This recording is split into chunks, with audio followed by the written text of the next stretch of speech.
Boys and girls, allow me to introduce you to an artist I'm pretty sure you're already familiar with.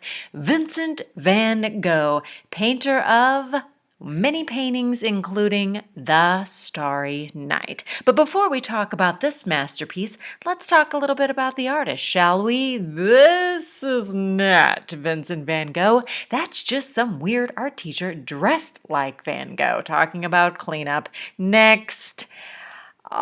There we are, the artist Vincent van Gogh, famous for, among many things, his thick brush strokes, his dark outlines of shapes, the way he's able to capture movement by just using line. Before we get any further, though, you might have noticed the ear in the first image. Yes, Vincent van Gogh was not only an artist, but he was also a person who struggled during his lifetime. He struggled with trying to find his passion, what he was really interested in, and once he discovered it was painting. He also then struggled with people understanding him. You see, Vincent van Gogh was sick. And I don't mean sick like he had a cold. I mean sick like sometimes he couldn't make wise choices. And one time during those bouts of mental sickness, he made the mistake of cutting part of his ear. Some people say that he cut his entire ear off. That's not true. He cut his earlobe. Regardless, it was a bad mistake. He was very mentally sick at the time, and for that reason, he had to go to an institution where they were trying to help him become better. During those times when Vincent was not feeling well, he made some of his most amazing and beautiful masterpieces, such as this still life, Sunflowers, and a painting of his room. But let's go back to the main picture I really want us to focus on, The Starry Night. Why is this painting so famous? Well, let's talk about how revolutionary it was at the time. At the time that Vincent van Gogh created this masterpiece, people were not creating in this style. In fact, people were shocked when they saw this painting and disturbed by how this landscape by Vincent van Gogh was created. This painting did not sell during his lifetime. In fact, Vincent van Gogh only sold one painting during his life. But now this painting now hangs proudly in a museum named after Vincent van Gogh. And he will be our inspiration as we create the sky and the land for our spooky, starry night. Let's get to it. Boys and girls, I am super excited for us to start this spooktacular starry night with our background inspired by the artist Vincent van Gogh. We will be drawing and painting the background. Our first art class will be working on our haunted house, spooky items for the background, as well as texture with puffy paint in the following art classes. So let's talk about what we are up to today. When you go shopping at the store, you will first need to get a piece of paper. Don't forget you need to have your name written on the back. I'm going to go ahead and flip this over. You'll find at your table that you have... Focus, thank you. You will find that you have some oil pastels, but not just any oil pastels. These are fluorescent or very bright colored oil pastels. Now my tray is brand spanking new. Yours is gently used. But since mine is new, all of my colors have been organized so nicely. I have the warm colors on one side and the cold colors on the other. If your tray is not organized that way, you might want to take a moment to do so because it's going to make your life a lot easier. When you work on your sky, you will be using the warm colors. Just to review, the warm colors are the first colors in the rainbow. That would be red, in our case. That would be pink, orange, and yellow. You can use pinks, oranges, and yellow for your sky when you're using the oil pastels. Now, when it comes to painting, which we will get to, that's a totally different story as that background is painted purple. For the land, you will be using the cold color oil pastels. Speaking of purple, starting here, blue, and all of the greens. So now that we know what colors we're using for what, let's get started. Now you can go about your sky any way you like. If you want to create a crescent moon as Vincent van Gogh did, that's fine. If you're not sure how to create a crescent moon, then what you can do is practice drawing on your messy mat until you've got it right. If you want to draw a crescent moon, here's my tip for you. It's easier, and it doesn't matter where you place it, if you draw the letter C. And once you have your letter C, you're going to be creating another C inside of it, starting here and ending there. A lot of times people don't make that C go in enough or concave enough. So you really want to stretch it in, take it back out. There you go. Now, if you don't want to make a moon, that's fine. If you would rather make a full moon or a different phase of the moon, I say go for it. You can also be inspired by Vincent van Gogh by adding a different color inside of your moon. Now, in order for this trick that we're going to be doing, which is called wax or oil, in our case, resist, it's important that you press down pretty firmly with the oil pastels. Now, when it comes to making stars, I like to go the Vincent van Gogh inspired route and just use circles. If you would rather, however, use star shapes, I say go for it. You are, after all, the artist, and you know what's best for your masterpiece. I'm just adding a sprinkling of stars throughout my sky. Now that that's finished, I want my stars to really be shining, to make them have that effect that they're glowing. One way that Vincent van Gogh accomplished that is by using lines, and he used short lines that wrapped around his moon and his stars. The lines appear to be radiating or coming away from the objects that are shiny. He didn't use just one color though, he used a variety of colors. Now, when you're using your oil pastels, you know there's a lot of friends at your table who are going to be using them. If all of your buddies happen to be using the warm color oil pastels, then here's my suggestion to you. Start on the land. So let's talk about that land for a moment. When you work on the land, you can use any, like I said, of the cold colors. And if you wanted to create a hill or hills, you could do so. But we're using those dashed lines because we're trying to show texture, which, as you know, texture is an element of art. It's also what Vincent van Gogh's paintings were very famous for. If you could touch his paintings, which you could not because we don't touch works of art at art museums, you would notice that his paintings have a thick texture.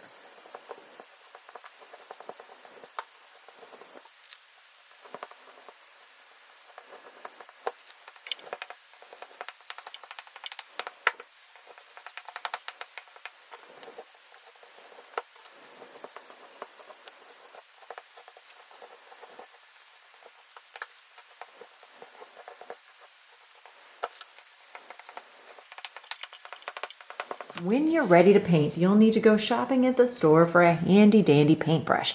You'll want to get one that's nice and rounded like this, and you'll also want to get one that's not small but kind of big because you have a large surface to cover. If I were you, I would start with the sky of your painting, and when you start painting, you're going to start by just adding water because we're going to use a technique today called wet on wet. So I'm getting the entire top of my paper wet because that's what I'll be painting first. And I'm doing that pretty quickly because I don't want it to dry. So now that that's wet, and a way to tell is if the entire surface has a shiny texture, I'm going to now go ahead and start to add my purple paint. So I'm gonna grab that. And I'm going to start right here at my horizon line where the land and sky come together. And I'll know I did a super fabulous job pressing down nice and hard with the oil pastels if suddenly the oil pastels make an appearance. Why is that happening? Let's talk science. Water and oil do not mix. That means they don't like each other. So as you can see here, the oil is pushing the water away. They resist one another. The same thing happens with crayons. As crayons have a wax in them, there's also wax resist that you could do. So if you wanted to do this kind of painting at home, you could do this with crayons. Just make sure you press really hard to build up a nice waxy surface. Now, the only problem that I had when I was working with my painting is this. If I kept brushing back and forth on my piece of paper too much, I noticed little tiny pieces of paper started to come off and could possibly tear a hole in your paper. So you got to know when to say when. All right, my sky is finished. Now I'm going to clean my brush by mixing it in the water, drying it on the sponge, and now I'm ready to do wet on wet again. So I'm going to go ahead and get this wet. And what happens, you might notice, is that your purple lines are now going to start to move down to your land a little bit. And that's okay. It's perfectly fine. Now I'm going to go ahead and start with my green for my land. My background is going to have, my landscape is going to right now only have two parts, a foreground and a background. In a moment, we're going to talk about how to create a middle ground. So I'm going to go ahead and add my green watercolor paint.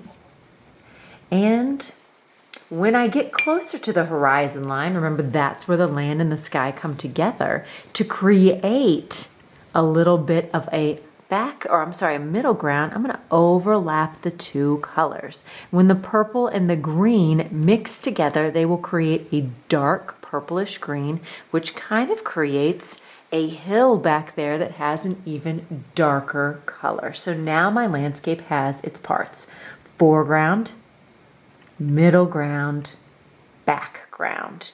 And now it needs to dry. You might have noticed on my painting that my painting has an interesting texture throughout it.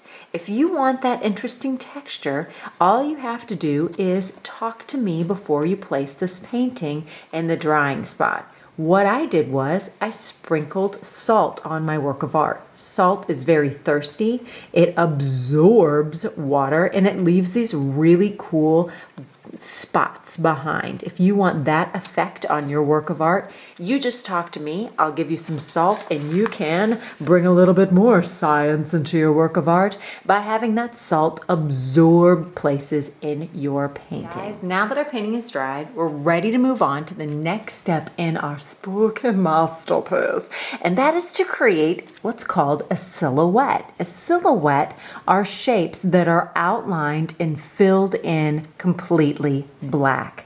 And you'll notice that I have a silhouette or an outline filled in completely black of bats, cats, a broken kind of fence, a little bitty cobblestone path, and my haunted house. Now, if you look closely at my haunted house, you'll see that my house does have some things filling in the silhouette.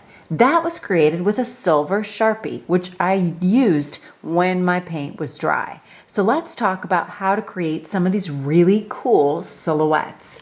What you might want to do first is get a piece of paper from the store and either practice drawing or practice painting some of your silhouettes, because as you know, once something is painted, it's going to be very difficult for you to change it. So it always helps me when I start something to practice it a couple of times first. You might want to practice by creating a fence. So you can think of some different fence designs that you might want to use that can go around your haunted house. And I'm using my paintbrush like a ballerina. She's always dancing on her tippy toes. She never ever scoots around on her bottom because nobody wants to attend the booty scooting ballet. So make sure your paintbrush ballerina is always on her toes. All right, so I'm digging that fence.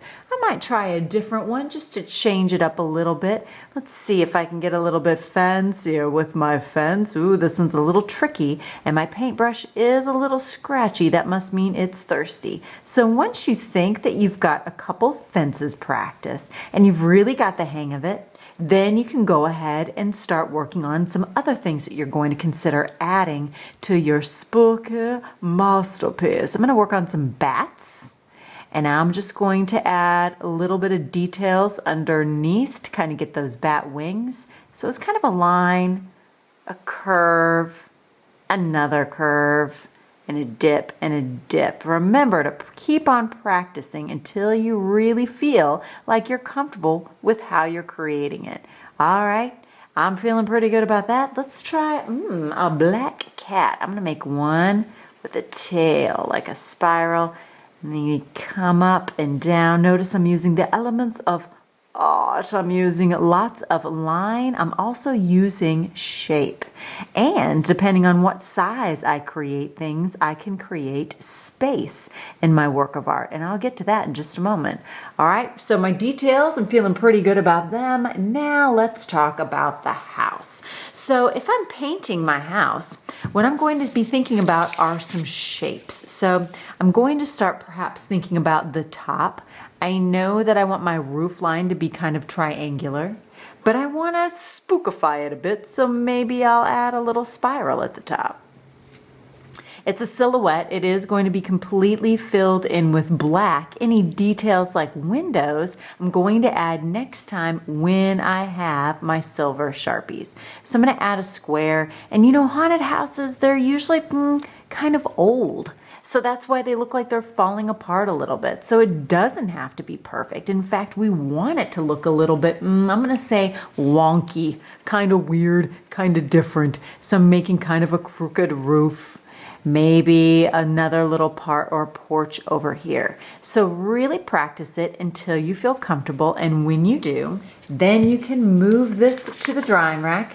It's a really kind of cool painting. We might do something else with that. You might want to take it home once it dries. It's up to you. Now I'm ready to attack my masterpiece. So in a moment ago, I was saying how you can show space. You can show space by making things different sizes. For example, I think I'm going to start with my house. I want to show that it's in the background. So I'm not going to make it huge.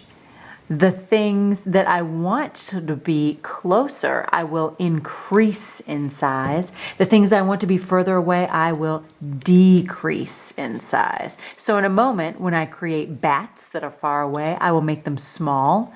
When I create a cat that's close, I will make him large. So I'm just starting with those shapes. And you know what? If I paint something, not happy with, that's a good time for me to turn it into a beautiful oops. And the awesome thing is that if I just take a deep breath, reconsider those shapes and lines, I can probably come up with something even cooler than I ever would have imagined.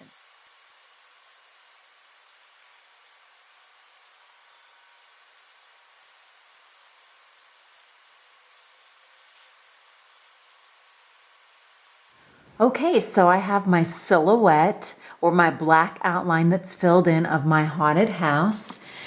I know that next time I can add my kind of crooked windows and my door and the steps. I created lines that got a little wider as they were coming closer. Remember, things that are closer get bigger, increase in size. So that's why I made my steps get bigger and bigger and bigger as they came closer. Now, if I wanted to add something that I wanted to appear far away, I'd have to kind of create it pretty small. So I'm going to work on some bats that are off in the distance.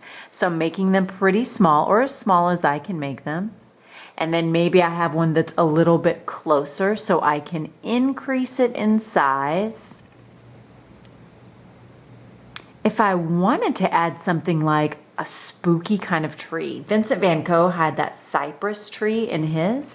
You could add something like that. I think I'm going to add kind of like a crooked tree. I practiced on my practice paper a couple of times first, so I would know how to paint this tree. Remember, practice it first, because once it's on this piece of paper with the paint, it would be hard for you to erase it. You could just create it into, like we said earlier, a beautiful oops. And I'm giving it kind of like gnarly, scraggly branches to make it even more spooky. Maybe some nice roots to kind of root it into the ground. There we go. And now I can work on adding things to the foreground. I think I'll add my fence. So I'm just going to do that with some straight lines. I still have a little bit of salt on my paper, so I'm going to have to make sure to kind of, when this dries, brush that off. I'm going to make some of the boards a little bit crooked. And let's see, maybe I could add a couple of little lines to show a path. And I think next I will add my cat. It's going to be really close in the foreground, so it's going to be my biggest thing right here to really show space and depth in my work of art. Now, when you're finished and you're happy with the way this looks, you know that we can't move on to the next step of using Silver Sharpie because the paint is wet. So what I'm going to have to do is wait for that. But the cool thing is while I'm waiting, I can start to add some puffy paint texture to my lens. All right, I've got some puffy paint. You have a wide variety of sizes, or I'm sorry, of colors on your table. So you can use whatever you like. I'm going to just kind of use the puffy paint to create more lines. And I'm going to use the same colors that I did in my sky. For example, I used warm colors in my sky, so I used warm color puffy paint. Cold colors for my ground, so I used cold colors of puffy paint.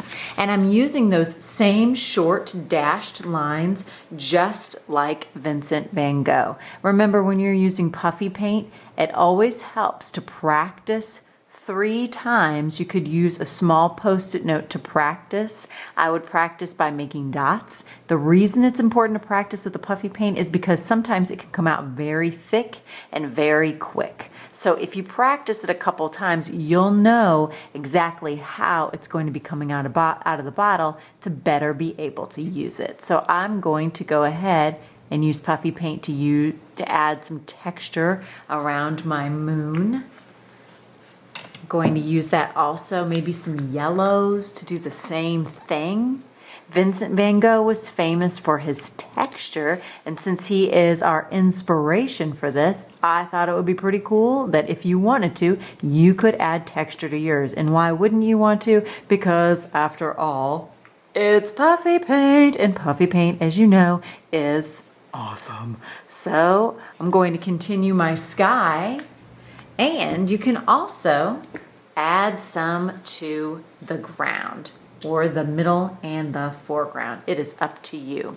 Now, when art class is over, this puffy paint can get damaged pretty easily if you're not very careful. So when you are carrying your work of art, please make sure to carry it on the sides with both hands.